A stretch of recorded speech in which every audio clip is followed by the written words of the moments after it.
Okay, this second liturgy for the birth of Jesus, we focus on the Gospel of Matthew. Last night we focused on Luke and the story of the shepherds, which Luke was trying to make a separate kind of focus.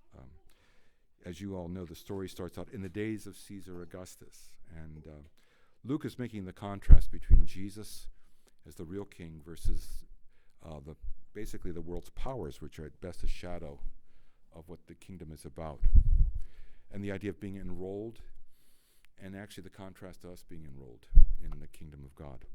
So there's that strong thing. Also the image of the shepherds, it's not only connecting to David the king, because David was a shepherd himself, and in Bethlehem, that's where he grew up, that was his hometown, but also the fact that shepherds symbolized the rulers, the pastors of the people of Israel.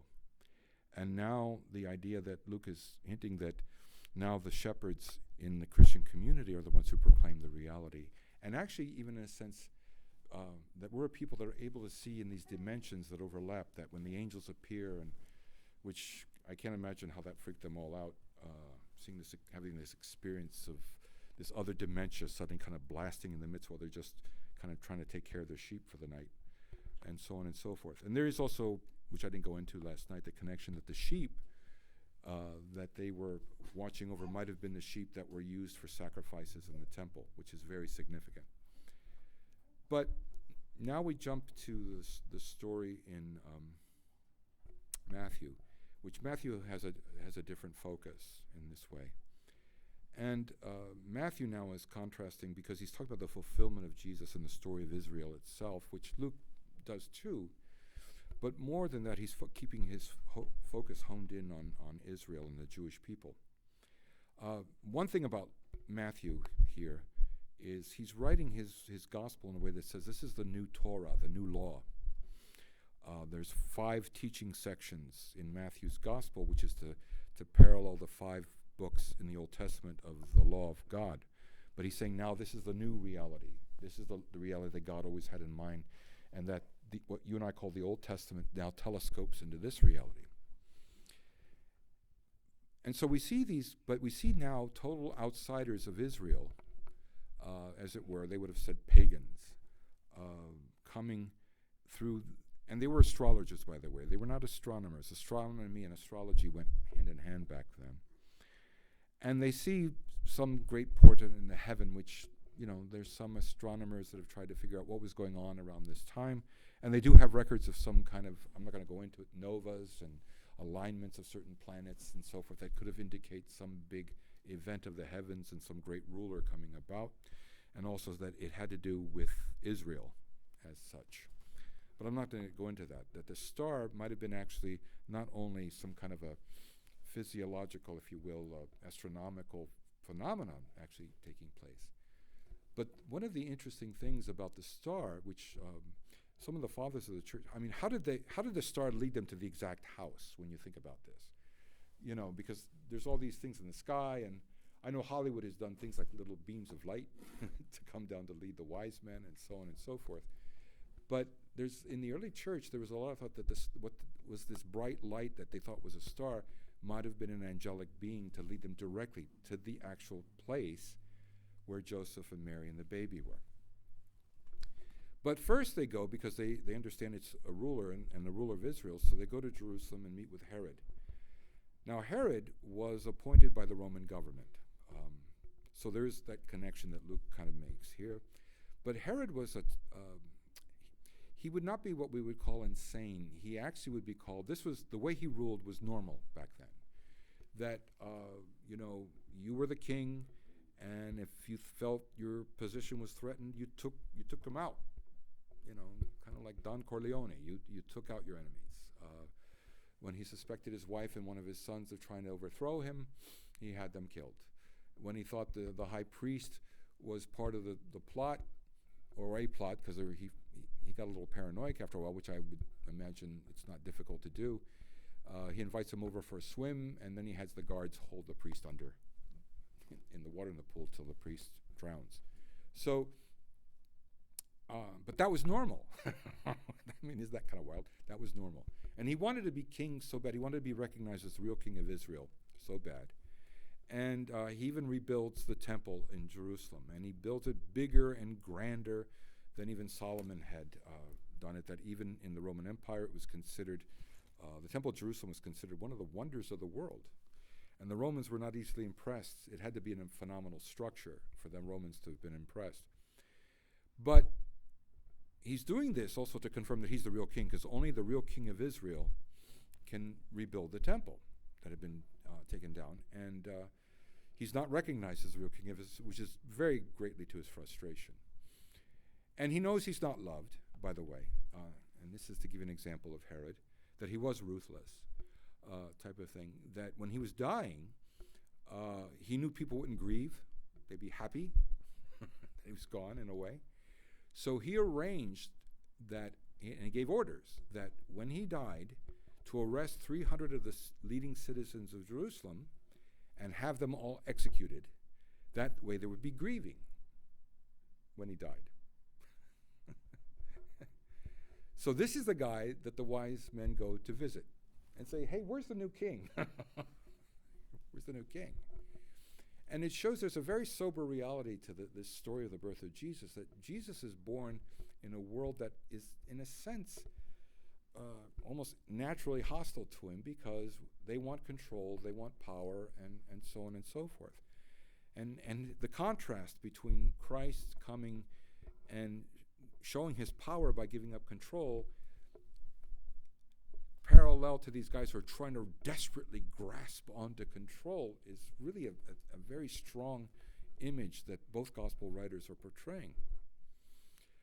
So Herod does his thing like we know, and so forth, and calls the leading scribes, and okay, where's this guy supposed to be born, this Messiah guy, and the real king? And they tell him in Bethlehem, but where, they don't know exactly. So he ascertains when did these guys, and we don't know how many there really were.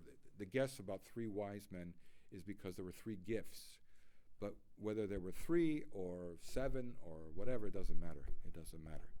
I mean, Magi were considered very scholarly, very adept, and very knowledgeable about spiritual disciplines, but history, and you name it. I mean, obviously for them to figure out from the stars that a king was being born in Israel, they must have known the story on some levels and went there, and so forth. So, but Herod asked from his own guys, quote unquote, and they tell him Bethlehem. So he says, go to the wise men. He says, go. And when you found him, let me know where, so I can come and worship him. And of course, the contrast between what he says and what he intends are 2 different things. And in the early church, when they would hear this story, the understanding is that in order to proclaim and live this beautiful reality that has come exploding into our lives, would be a threat to other people. We want to water down the story. And hear this, I'm not against sentiment, but again, how in our culture, we've often, for people, it's been reduced to just sentimentality only. And, this seeing that actually the dimensions of heaven and earth and everything have overlapped and intersected, and one has come exploding into the other, that this is why Herod is shaken up. This is why the Roman Empire would be shaken up, that somebody else has come and saying, no, this is what life is about. I am what life is about. I am what rule is about. My kingdom is what really this is all about. So these guys come, and by the way, they're foreigners. And I'm sure people looked at them askance and said, you're Gentiles, you're not this and that and the other thing. And I always think about for people today who come to visit an Orthodox church, how weird it all looks. If it looks so foreign in that way. And for many times it is a different and maybe even foreign way of the way we look at Christ and Christianity compared to what's usual in this culture. But it always is for all of us who've ever entered into it, without going crazy into the history. But when Greeks first heard Christianity, proclaimed by the apostles, they thought it was weird. This is foreign to us. Talking about some guy got executed, and but then he bodily is raised from the dead, which that's weird to us because once you die, that's it. The body has no real importance anyway to begin with. And that not only is he raised, he's the real emperor of the whole cosmos, and he wants us to rule with him and bring his renewing grace and love to this world, change the world. But don't these Jewish guys know that the world goes cyclical? It's this perpetual for eternity. Nothing's going to change. It's this perpetual cycle that'll never be broken. So all this was foreign to like if I want to jokingly say my ancestors 2,000 years ago, this was weird. But these guys take the chance to investigate this. And even though people are probably looking at them like, what are you guys doing here? And blah, blah, blah, blah, blah, blah, blah. Kind of like when I was a kid, if you weren't of Greek background and you were investigating Orthodoxy, and you'd get some well-meaning old person going, what you doing here? You know Greek. Why you here? Why would you be interested, since this isn't what you were born into? But they go, and of course the star leads them. And they go into the house, Matthew says, which is not inconsistent with Luke, because now scholars have affirmed what was known by the ancients is that the cave Jesus is born in is basically the basement of the house they went to stay in. That, is probably all these relatives went to be accounted for in the census and the taxation, so the house was probably crowded, and of course there was not much room. And number two, when you gave birth, you didn't want to do it around everybody else. Men were not, it was not proper for men to see a child born.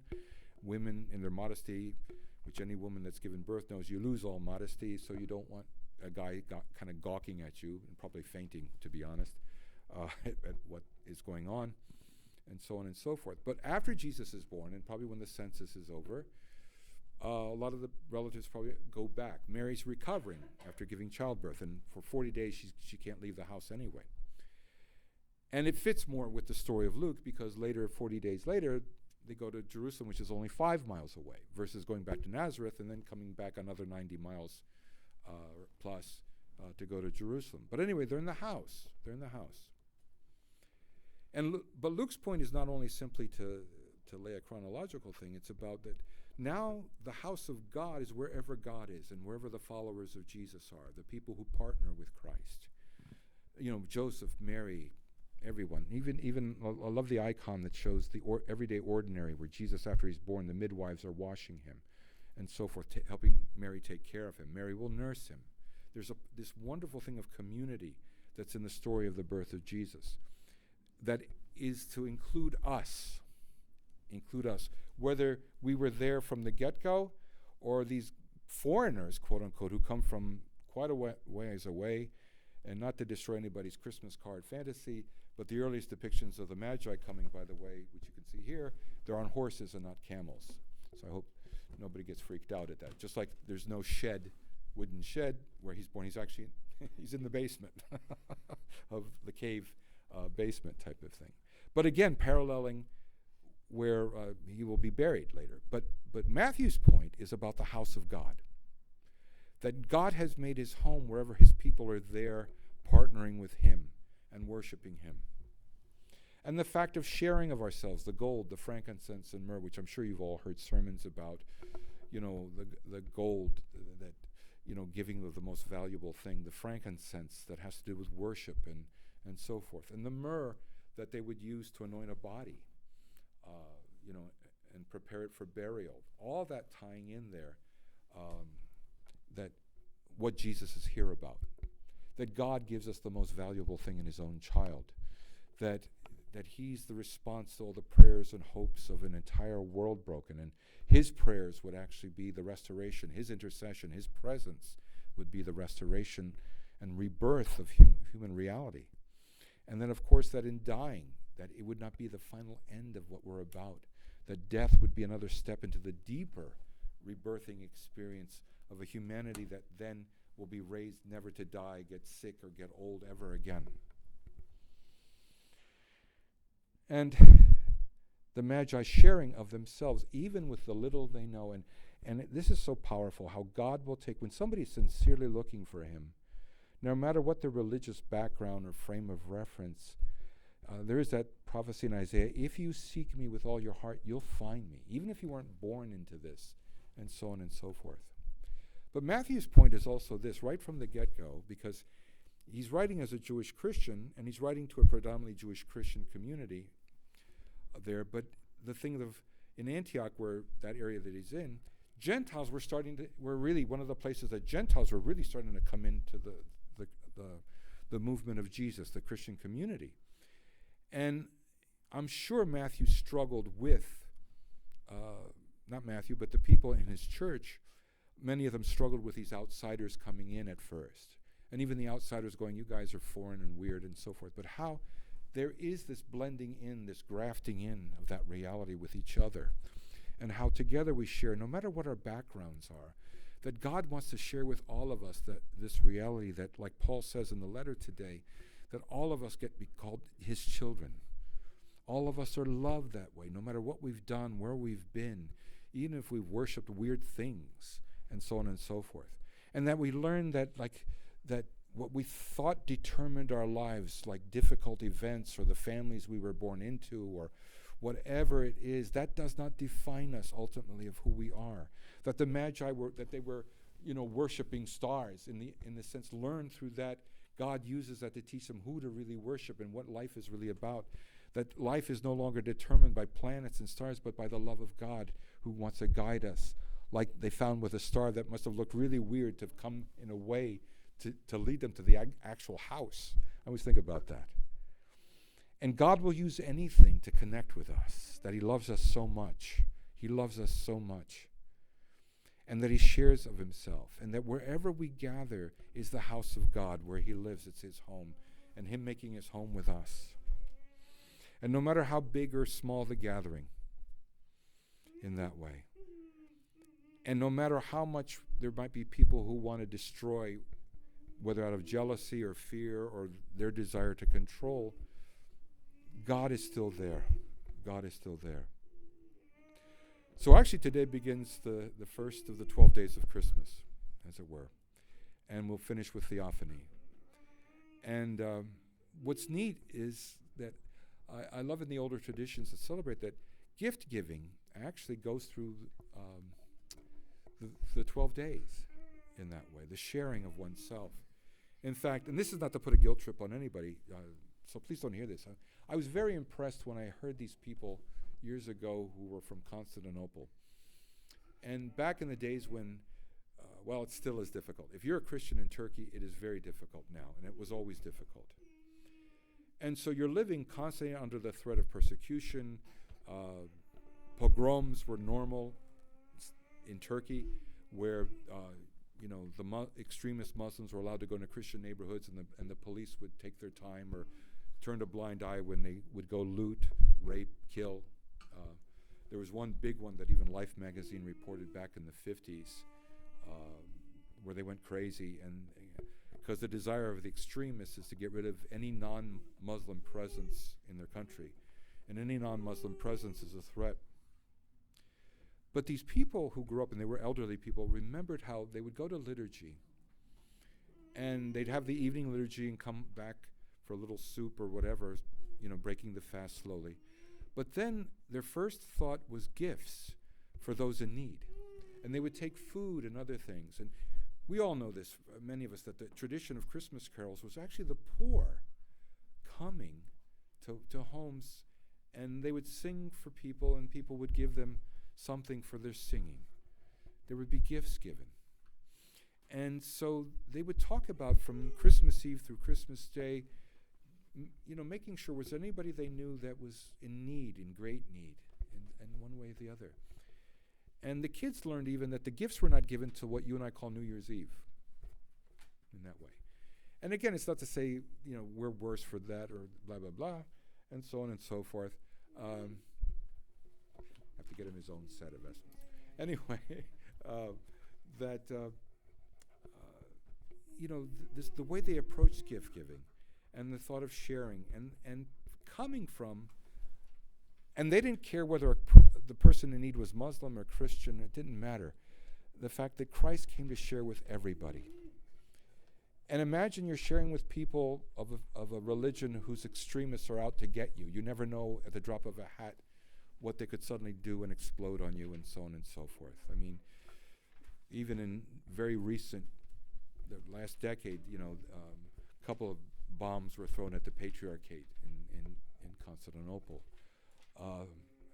And now, reading about how the Turkish parliament voted to take back this beautiful church that's now a museum, where they uncovered these beautiful frescoes of icons and they want to turn it into a mosque, which means they're going to destroy the icons.